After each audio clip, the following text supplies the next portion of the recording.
Hey everybody, welcome to worship today. Whether you're home on your device or you're with one of our partners like our friends at Westmo, it's an honor to be with you, spend a little of your day with you. I'm Pastor Hans, and today we're launching a brand new series which is called Influencers. When I was a kid, my bedroom was in the basement of our house. And in that bedroom, get this, I grew up in the 80s, so I had my parents' hand-me-down waterbed that I slept on. In the corner of my room was a big old boom box, and in that boom box was a mixtape that my girlfriend made that I would listen to over and over and over again at night. But the reason I start with this trip down memory lane is I want to share with you what was on the walls in my bedroom. On my walls, maybe similar to you during your teenage years, were posters of the people from my era that I idolized. And so on one wall in my room, I'm from Minnesota, and so I had to have a Kirby Puckett poster on the wall. He was the greatest center fielder of all time, if you ask me. On another wall, I had a poster, an AC/DC poster. If you ask me, music died with the 80s. The greatest rock music of all time came out of the 80s. But there on the wall, I had an AC/DC poster. And the last one, I am sort of embarrassed to admit I had this as a pastor. I'm embarrassed that in my childhood I had this on my wall. But yes, I had a poster of Pamela Anderson on the wall in my bedroom. You see, we all have people in our lives who were influencers, people who shaped us, so to speak. Let's be honest, if you maybe came of age in the 60s, it was people like this, like Johnny Unitas, or maybe it was Audrey Hepburn, or maybe it was the great Beatles. If you grew up in the 70s, maybe it was people like Robert Redford, or you longed to look like Farrah Fawcett, or maybe you wished you had and looked up to, you wished you had the skills of someone like Billie Jean King. If you grew up in the 80s, you remember this guy, Brad Pitt. You remember the music of Madonna. If you're a hockey fan, you can't underestimate the influence of Wayne Gretzky. And then there were some that grew up in the 90s. You came of age, and every Sunday afternoon, you kept hearing about this guy, Brett Favre, that if you're from Minnesota, you hated, right? You maybe remember Britney Spears, and everybody loved Jerry Seinfeld. And it was in the 90s that Michael Jordan came on the scene, and we all worshiped him. He would go on into the 2000s, and in the 2000s, Bono came on the scene. And there was this guy, this gangly kid who started playing golf by the name of Tiger Woods. It was in the 2000s that we all first heard about this guy, Steve Jobs. But 10 years later, in the 2010s, the influencers in our world, they sort of shifted. There were people like the Obamas that influenced many of us, as well as this guy, Donald Trump. Singing, we heard Lady Gaga, and this guy by the name of Mark Zuckerberg. He was convinced that we could all get connected through this thing called Facebook. I asked my boys the other day, who are the influencers in your life? And they said, Dad, the influencers today, they're all YouTubers. And they told me about this guy by the name of Mr. Beast and this group of buddies called Dude Perfect. You see, whatever generation you come from, here's the truth. We all have influencers. We have people who sort of shape our lives. They shape the culture of our era. They're people whose aspirations, we want to be our aspirations. Their dreams, we want as our dreams. Their successes, our successes. This is probably why back in 1987, after Phil Simms won the Super Bowl, the first thing that happened is Disney stuck a camera in his face. And do you remember what he said? They asked him, what are you doing now that you won the Super Bowl? And because of his influence, he was able to confidently say, I'm going to Disney World, right? And now everybody wants to go to Disney World. There was that commercial campaign by Gatorade that put Gatorade on the map. They used the influence of Michael Jordan. They said, you got to be like Mike. And now Gatorade is one of the top-selling energy drinks of all time. Some of you maybe remember this show, Keeping Up with the Kardashians. If you don't know that show, don't even start watching it. It's terrible. It's a terrible show. But for a period of time, everybody was keeping up with the Kardashians because they were so enthralled with the idea of this famous life. One more example for you. Remember this picture? Bernie Sanders at the inauguration of Joe Biden, sitting there all curmudgeon-y with his mittens. Do you know that the Bernie Sanders campaign made $1.8 million off of articles of clothing and pictures of this very moment that they sold? They gave it all away to charity. The woman who made those mittens, within a year, she took in orders for 12,000 pairs of mittens. She had to hire 10 more staff members to make sure that all those mitten orders were fulfilled. You see, influence. We can't deny it. And so my question for you today is this: who is influencing you? Have you ever thought of that? Who is influencing your life? Who's shaping the decisions you make? Who's shaping how you tend to your family, who you are? Who's influencing you? Here's what we know. Today, being an influencer is probably easier than ever before. With the advent of social media, you don't have to be a Michael Jordan or a Bernie Sanders, or you don't have to be the Kardashians to have influence in our world. We all can be influencers. In fact, companies have understood this, and they hire influencers, people who have a following on social media, to rep their products.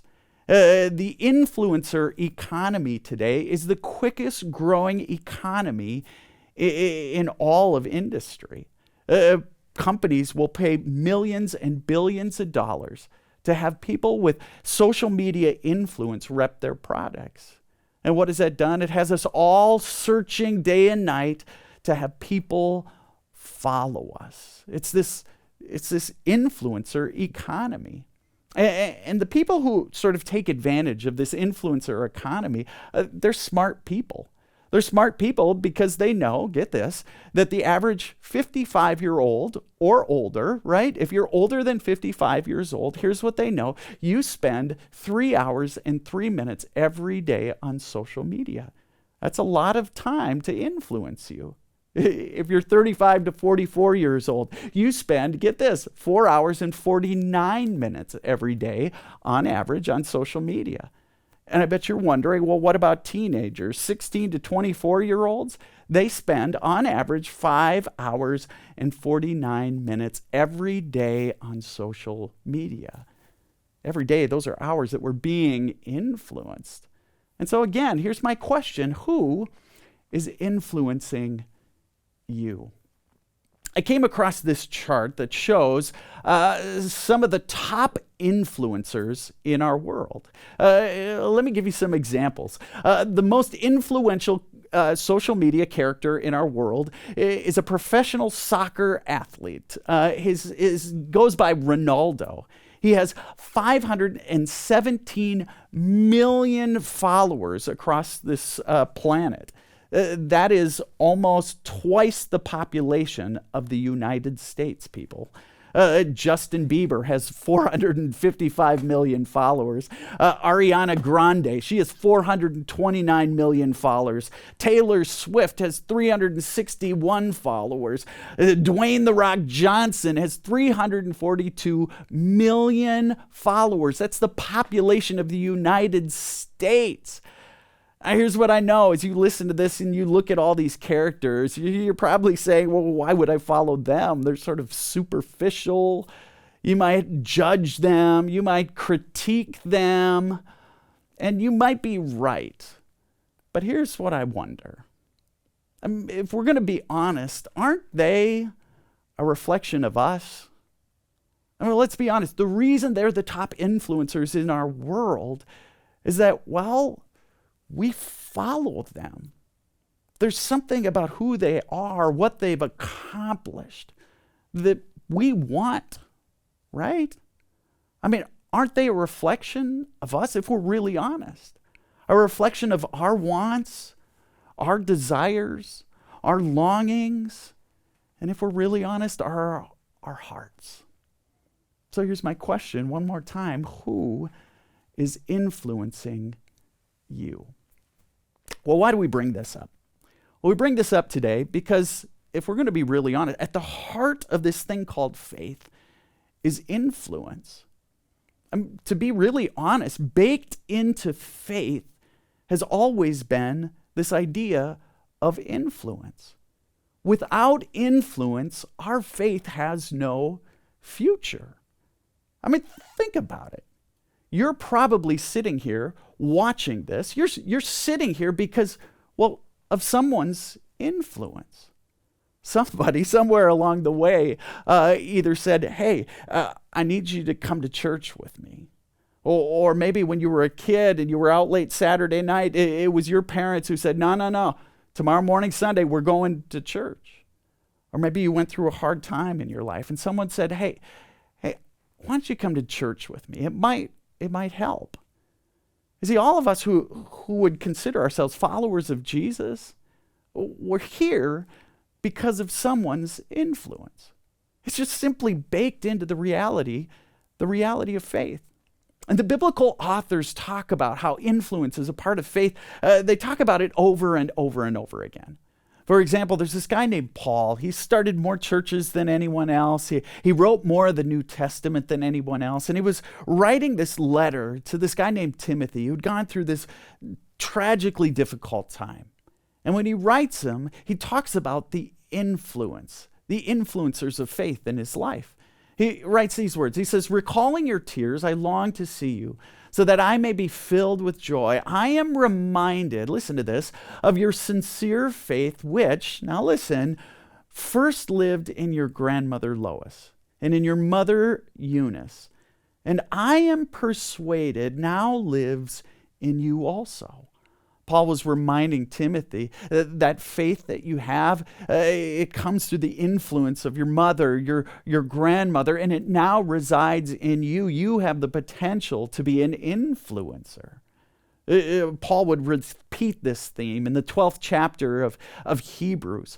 In the 11th chapter, he goes through this laundry list of all these sort of superheroes of faith, these characters who influenced the culture and the faith of those that would follow. He would talk about Abraham and Isaac and Jacob and David and Samuel. And then he'd write these words. He would say this. He would say, therefore, since we are surrounded by such a great cloud of witnesses, since we have been surrounded and blessed with all these influencers of the faith, let us throw off everything that hinders. And let us run with perseverance the race marked out for us, fixing our eyes on Jesus, the pioneer and the perfecter of our faith. He's reminding them that part and parcel to faith is this idea of influence. Having influencers in our lives that point us to this one named Jesus. Jesus, who coincidentally, if we're going to be honest, is the greatest influencer of all time. I mean, think about it. Before there was Facebook, before there was Instagram, Jesus was gathering followers. He had a group of followers that he gathered together, a special group, and he called them what? He called them his disciples. Do you know what the word disciples means? It actually means follower. These were his followers. He had this influence on their life, and he gathered them together as his followers. But Jesus' followers, they were different if you think about it. When you think about the people Jesus gathered, the people he had influence over, they weren't the rich and the mighty, the religious elites. He gathered together crooked tax collectors. He gathered together Gentiles. He gathered together crusty fishermen, the outcasts, the sick. You see, the influence Jesus had wasn't on the sort of people everyone expected. His influence, well, let's be honest, Jesus used his influence not for his own gain.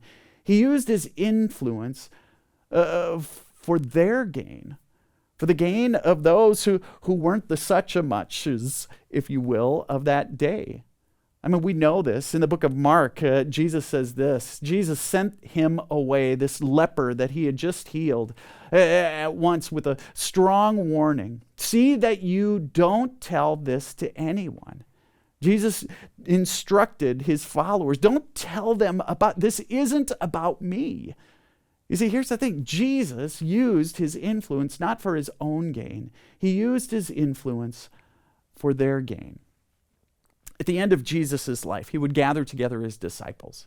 He gathered them together, and it's as if he were saying to them, hey, I know I've said a whole lot during my life. I know I've taught you a lot. I know you've seen me heal, but here's the deal, is I'm not going to be with you much longer. I want you to know this one thing. I want to give you this one command. If you forget everything else, that's okay if you remember this one thing. And this is what he would say to them. He would say, therefore, go and make, say it with me, disciples. I want you, you're going to forget everything else, and that's okay, but don't forget this.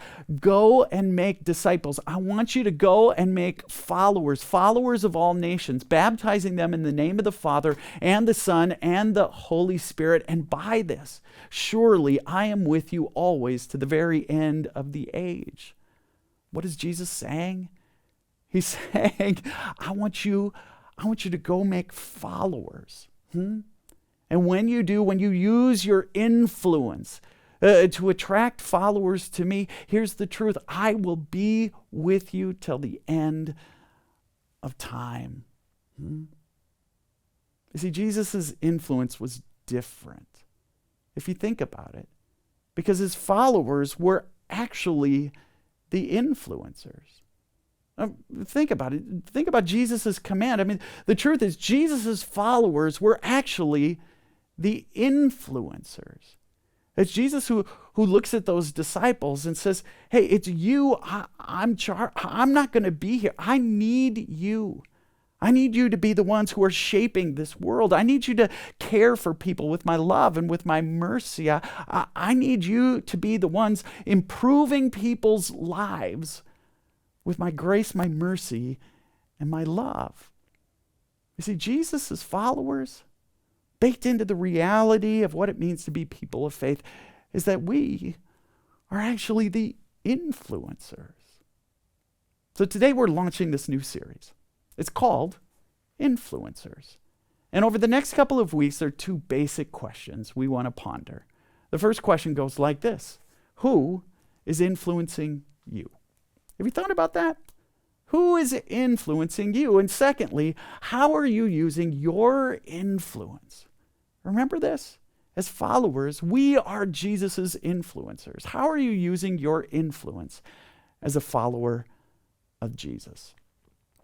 To close today, I'm a big fan of Mission Impossible. You can see here, Tom Cruise, great Mission Impossible. And here's what I loved about those movies. There were always that spot where he would get the phone call. Do you remember that? He'd get the phone call, and on that phone call, Ethan would be asked, he would be told, if you will, this is your mission, if you so choose to accept it. Do you remember that? Well, here's what we want to do during this series. We want to, in a sense, give you a challenge or a mission if you choose to accept it. Each week, we're going to lay at you at the end of every message just a challenge, a mission, again, if you choose to accept it, that might help us recognize the power of our influence as followers of Jesus. And so this week, here's your mission if you choose to accept it. Could you do this? Could you do this? 5 acts of kindness. I don't know what that would look like for you, but 5 just sort of random acts of kindness that come from your heart, from your faith. They're sort of found in your love for Jesus that can't be kept to yourself. And so maybe one of those acts of kindness might be this. You'd buy coffee for the guy behind you in line at the coffee shop. Or maybe you might do this, send a kind text for no reason to that person you really care about, but haven't told them how much you care about them. You might do this. You might ask your spouse, what can I do for you today? Or how about this one? You might write a thank you note to your mail carrier, or you might do this. You might write a great review on social media for your favorite restaurant, or at a bare minimum, guys, maybe you'll just do this. You'll make your bed and pick up your underwear. I mean, come on, huh? You see, here's what I think. If we were all to use our influence, do some random acts of kindness this week, here's what I think. We would all recognize the influence, the power of being influencers as followers of Jesus. Amen.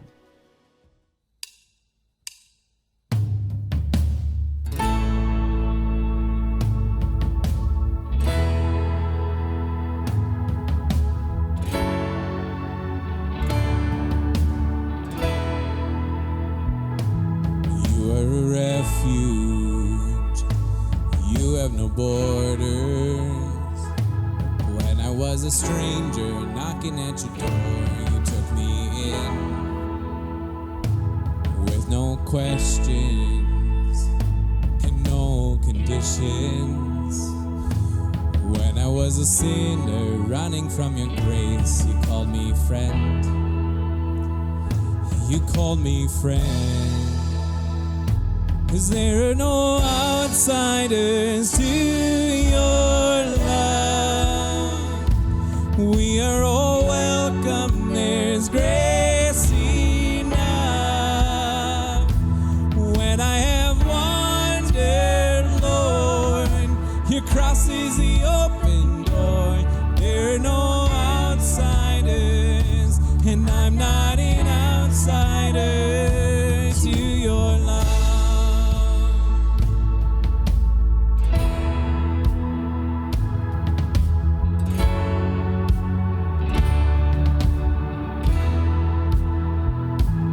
You are the harbor in every tempest. When my soul was shipwrecked, tossed upon the waves, you calm the storm. You are the Father, there are no orphans. Every tribe and nation gathered in your arms, sing with one voice, sing with one voice. 'Cause there are no outsiders to your love.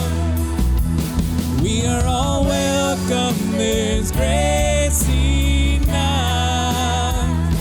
When I have wandered, Lord, your cross is the open door. There are no outsiders, and I'm not an outsider to your love. I was tired, I was bored, I was thrown upon your shores.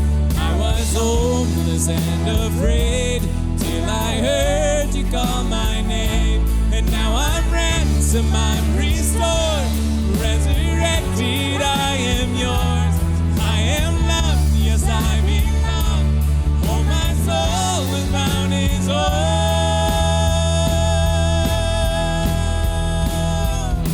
'Cause there are no outsiders to your love. We are all welcome, there's grace enough. When I have wandered, Lord, your cross is the open door. There are no outsiders, and I'm not an outsider. 'Cause there are no outsiders to your love. We are all welcome, there's grace enough. When I have wandered, Lord, your cross is the open door. There are no outsiders, and I'm not an outsider to your love. No, there are no outsiders, and I'm not an outsider to your love.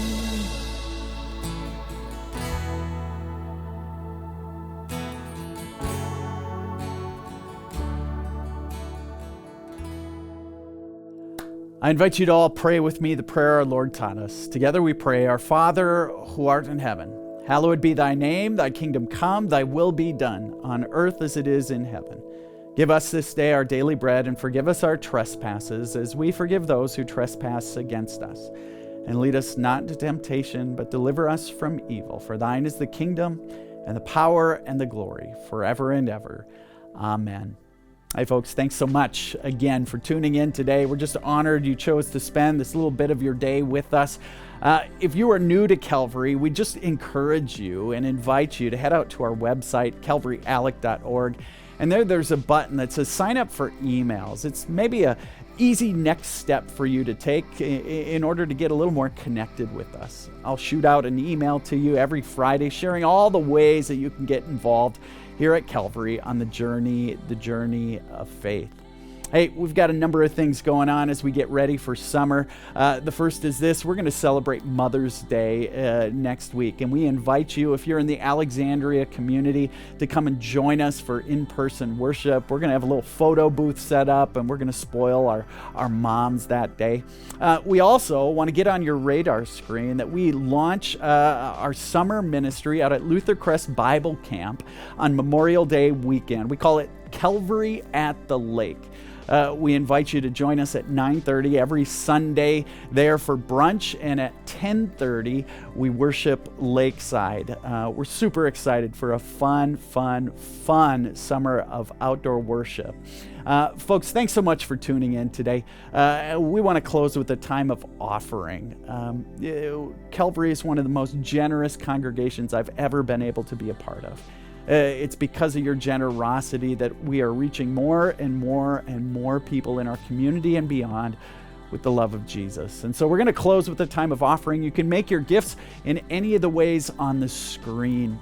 Easiest way is to just simply head out to our website, calvaryalec.org, hit the button that says give, and there you can make a one-time or you can make a reoccurring gift. Second way to make your gift is that app on your phone, Venmo. You can see our handle on the screen. You can also write a check, drop it in the mail to the address on the screen. Or if you're not sure how to make your gift, just feel free to give us a call. We'd love to connect with you and talk with you about how it is we live this generous life that God calls each and every one of us to. Folks, thanks for tuning in. Have a great week.